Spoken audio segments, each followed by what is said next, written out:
Now, with all that makeup you have to have on, etc., were you at first worried with expressing yourself? Obviously, acting-wise, like facial, but on your eyes, you're so expressive, which is great. Yeah. Did that worry you? You had to work on? Yeah, at first I felt like it was going to feel like I just had a lot of Botox in my forehead. But it was incredible how much I could move under that prosthetic. And it didn't take long before it just kind of became Irisa.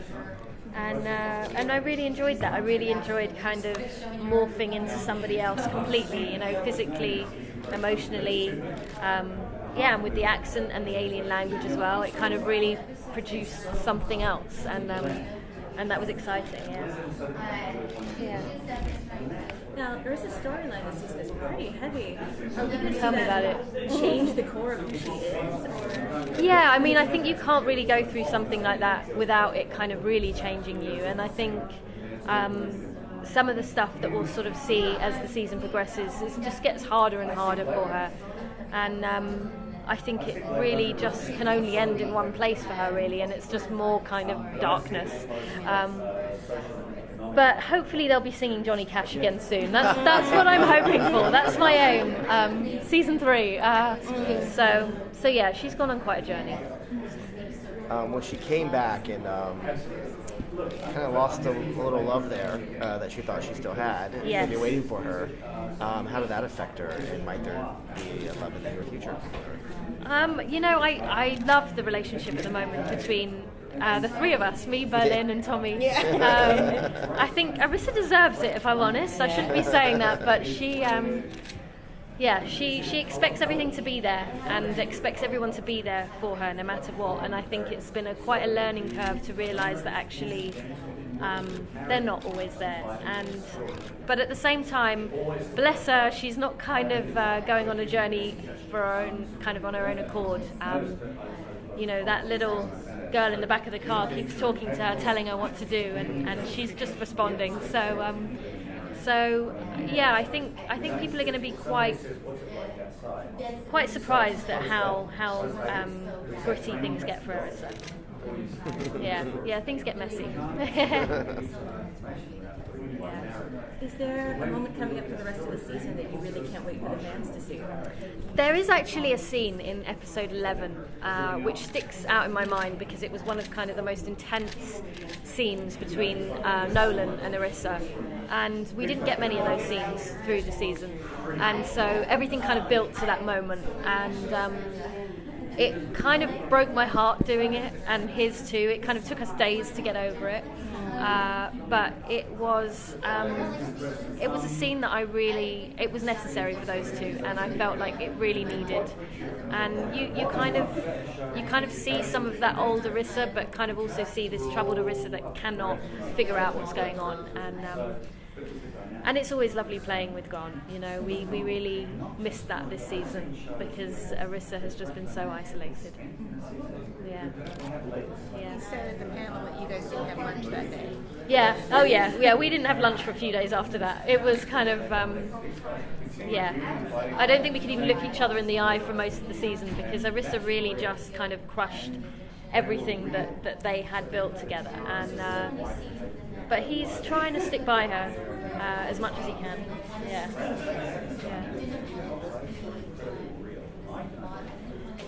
So, what is a new character that you've been able to have some screen time with in the past? I think Irisa has some time with Berlin, which is very new for her. Kind of this other female presence in her life that really kind of shakes her world a bit, you know, especially with the dynamic between her and Tommy.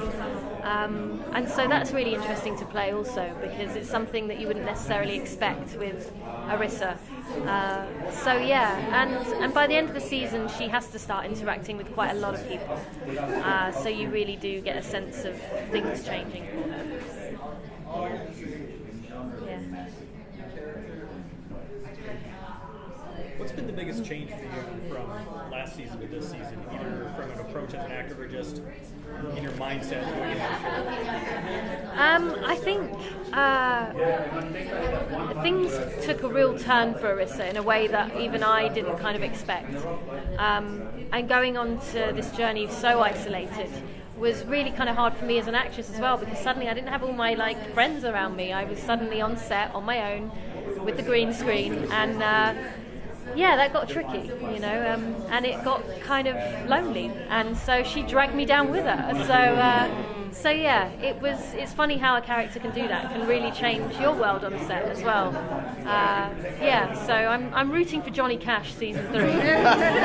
So yeah, fingers crossed. Now, have you been a sci-fi fan, or was this kind of your first foray into it? As far as, have you always been a fan of it? Yeah, you know, and without kind of even knowing really. I think I've sort of, like most kids, you grow up with it and you kind of want to be in that world desperately, and so it's a dream to kind of suddenly be allowed to do that and be allowed to play, and I've always kind of, and more really loved the kind of fantasy and sci-fi genres. I love the way you get to kind of just be very creative and liberal, and kind of there's no boundaries, and I think that's what I really like, is that you can take it anywhere.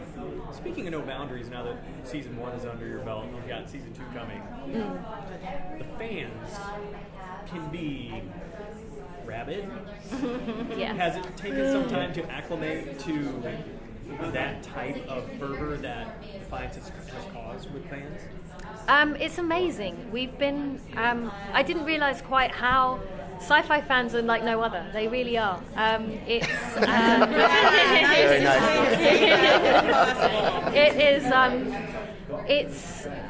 I don't think I would ever expect or understand it until you're actually in that world, and it's quite unique and amazing, because the passion that they hold for shows is what keeps us going, is what kind of holds the shows up, and I really believe that is what keeps these shows going, and like today it was amazing, the turnout for the panel, and it was what helps us, you know, and the feedback that you get really does influence what goes on in the show, and so it's important that people keep voicing what they like and don't like, because it really does influence the guys at the top. So, but yeah, I've never seen anything like it. I've never come to Comic-Con before Defiance, and I'm sort of sad that the passion that people hold for things is incredible, and I think it's amazing. Yeah, and it's like one big playing ground here. It really is.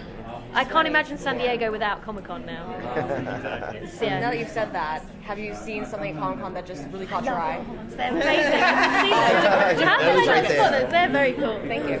But has there been something where you went, oh my god, I need this now? Like a panel that you had to see, or exhibition floor, booth? Well, there was a Grant Morrison panel today, but it clashed with ours, so I was a bit gutted I didn't get to go to that. I did a panel with Dave McKean yesterday, which was really nice. It was nice just to do something different. And also just kind of experience the convention centre and walk around and kind of, just experience it as a fan myself. You know, there's so many shows out there that I need to catch up on. And so, yeah, I think it's amazing that something like this has been created, and more people should come out and experience it, definitely. Thank you. My sugar to keep me going. Just a hint of vodka. Just a hand. You're a professional. Have you played the video game? I have, yeah. Yeah. Not so much recently because I was terrible at it, but I love the fact that the video game's running alongside. Like Kevin said earlier, you know, it comes with its trials and tribulations along the way, but that's to be kind of expected with something new. And I love the fact that we're breaking boundaries with it and really experimenting. Yeah. Between Defiance and Irisa, you've got a lot of genre fans. What are you a fan of? You know, I'm a huge fan of fantasy. I really am. I think Dave McKean triggered something in me that I wasn't maybe as aware of before working with him.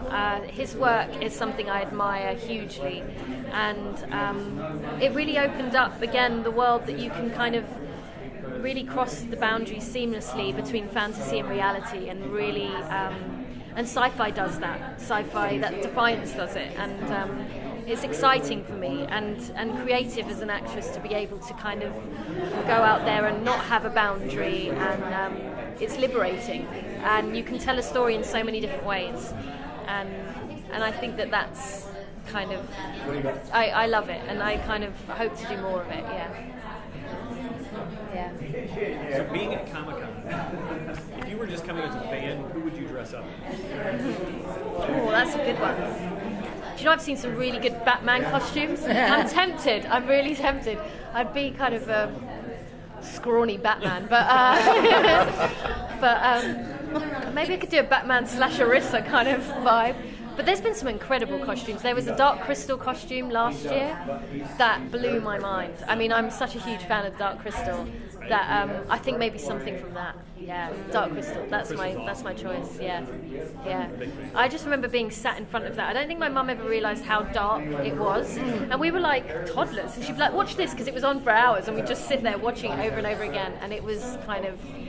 It blew my mind, like, and I don't think we're going to get anything like that again because it was so, with all the kind of real life puppets and things, you can't. Everything's CGI now. On that note, you said that because it's Henson, and Henson's amazing. Labyrinth, would you ever do anything with Labyrinth? Yes, yeah, Labyrinth's another one, definitely. I think maybe something maybe created in Neil Gaiman's world, or something cool. Yeah. He's got American Gods coming up. Yeah, he's got some exciting stuff coming out. So what about like Doctor Who? yeah, exactly. You know, yeah. Okay, being that you work with Julie Benz, are you a Buffy fan or an Angel fan at all? I am, you know, and it's so cool working with her. It really is, and also Dexter. You know, I watched Dexter and loved her in that. And Dexter was such a great series, and yeah, so who wouldn't want to work with her? And she's great. She's really professional on set. Actually, there's a lot to be said about Julie. You know, she always turns up on time. She always knows her lines. You know, she's done a lot of work, but she's always there, kind of. Yeah, we've got a lot to kind of live up to with her. So yeah. You mentioned Grant Morrison before. What about Grant Morrison's work, or do you have anything that stands out that you're a fan of? You know, I got into him through a lot of friends of mine and a lot of family. But I got to speak to Grant a couple of years ago, and we were talking about just kind of all sorts, like the world ending. And he's such an interesting guy. He really is. And I think that somebody that has that kind of imagination and can put it into their work is just extraordinary. And being at places like this really opens up the world. I really, you know, I love things like also like Death Note, which is another favourite of mine, and so I just, my mind is just kind of, you can see I'm just kind of geeking out. I love being here. I try to keep it under wraps. But yeah. Yeah, okay, cool. All right. I'll relax. But yeah, definitely. And I didn't really, I wasn't kind of aware of it until Defiance. There were things that I started to like. I've got some very cool friends around me that introduced me to lots of cool stuff. So being here really has just opened the world to me, and I think it will do that more and more, definitely. Yeah. Back to the show a little bit. Oh, damn, really? Irisa is such a physical character. How much of that is you, and how much is the stunt person? She exhausts me, that girl. You know, I love the physical stuff, I really do. In fact, it's been quite a challenge because it's like I've never done anything like that. But the stunt team are amazing. I mean, really amazing. They let me do. I fight to do everything, and she'll let me do 90% of it. I have a great stunt double, Shara. I have to give a shout out to Shara because she's incredible, and she really does let me kind of get on with stuff. She'll stand back, and even if I'm not that great, she'll let me do it. And yeah, lots and lots of training. You know, I did some martial arts while I was out there, some knife throwing, even though I had to start off with a tennis ball, which I was most disappointed about. But yeah, they're incredible, and really trust us as well. You know, they especially with big fight scenes, we rehearse those as much in advance as we can. And then get to play around on the day, and they just kind of make it as safe as possible. And even though I've almost had a few people's eyes out, but we won't go there. They're still intact. But yeah, a couple of times I've thrown a knife and literally thrown it. Thrown it like Steph, not Irisa. And yeah, so, but it's been. They're brilliant, and yeah, this season I don't think we've seen it yet, but I'm hanging upside down at one stage. So yeah, climbing up things, jumping off things, everything you didn't get to do as a kid because you were told off about doing, I get to do. So yeah. Are we going to see more of those fight scenes coming up for the rest of the season? Irisa gets herself into quite a few situations, yeah, definitely, and it's been great playing that side of things. She's exhausted every side, emotionally, physically, like she is. She's quite a firecracker, that one, yeah. But yeah, it's a dream. It really is to play her. It is, yeah.